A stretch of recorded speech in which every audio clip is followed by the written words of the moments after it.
They say the sizzle sells the steak. But among Bitcoiners who are increasingly fed up with the effects of what a broken fiat monetary system has done to our nation's food, it's becoming more like the health and environmental benefits that sell the steak.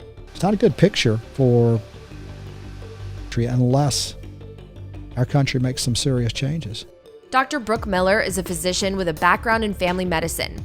He also happens to be a rancher and the president of the United States Cattlemen's Association, which gives him unique insight into the connection between government policy and the American diet. We're going to have a real food crisis in this country. We'll be dependent upon 4 major multinational corporations to supply our food. Big food corporations can make huge profits on cheap crap food, and that gets back to the dietary guidelines, which is something that's sponsored by the government. Dr. Miller is alluding to the corporate monopolization of our food supply that has resulted in a small amount of behemoth companies controlling most of what's in our grocery stores. And when it comes to meat, the picture is even more alarming. Just 4 companies control 85% of the nation's beef supply. His solution starts with reconnecting consumers with the producers of their food. Most people think their food comes from the grocery store. It's got to be on the consumer, both in trying to buy as much direct and locally as you can, and if they want the healthiest beef on the planet and beef that is grown in a humane and regenerative way. When you buy directly from the farmer lives there, he lives with those animals, he lives on the land. He's not going to abuse his animals, he's not going to abuse the land. Dr. Miller is not alone. You may have heard of Texas Slim, who has been making the rounds on a series of popular Bitcoin shows. As the founder of the Beef Initiative, he promotes access to high-quality beef and is trying to educate the public on taking greater care in where they source their food. If you look at our cycle of agriculture in the United States of America, we've lost that food intelligence as us, the consumers. And so what I wanted to do is I wanted to bring a new awareness of like where food used to come from, where it is now, how we got here. And what that's leading to is a myriad of health issues, from obesity to diabetes, many of them linked to chemicals, preservatives, and cheaply produced alternatives to real animal fats. Texas Slim points out that some of our quote-unquote health food is actually making us sick. And he argues we need more food intelligence.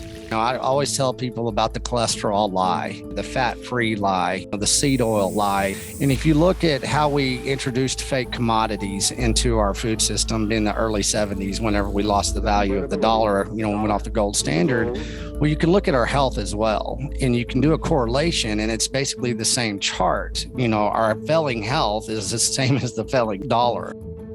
I got awakened on the food issue about 15 years ago.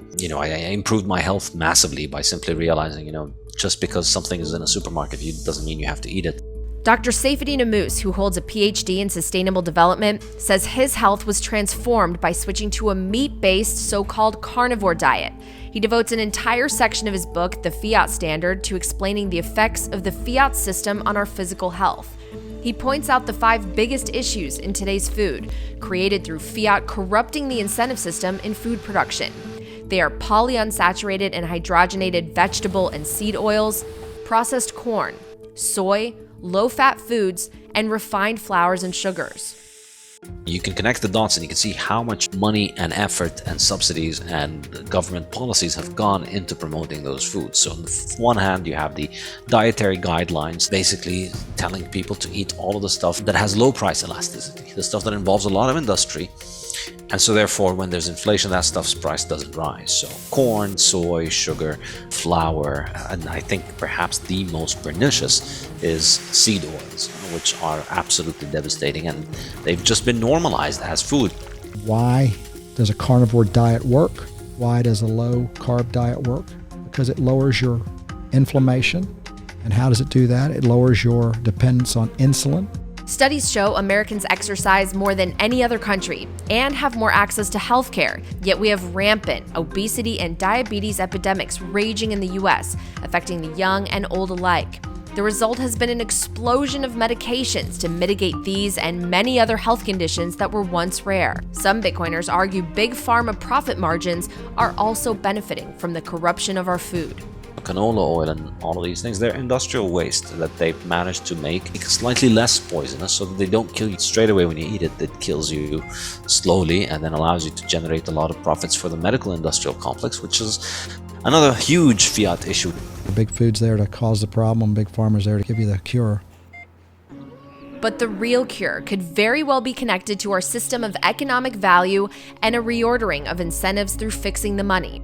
As long as the Dr. Brooks and the Texas Slims of the world fight to raise awareness, some argue that sound money could lead us back to a sound diet. And what we're going to do with food intelligence and with the beef initiative and with Bitcoiners that think differently is that we're basically going to start decentralizing an apparatus that is basically trying to kill us. So it's kind of intense. It takes a lot of effort to understand it, but if you can focus on one thing, that is food intelligence, then your life will change for the better.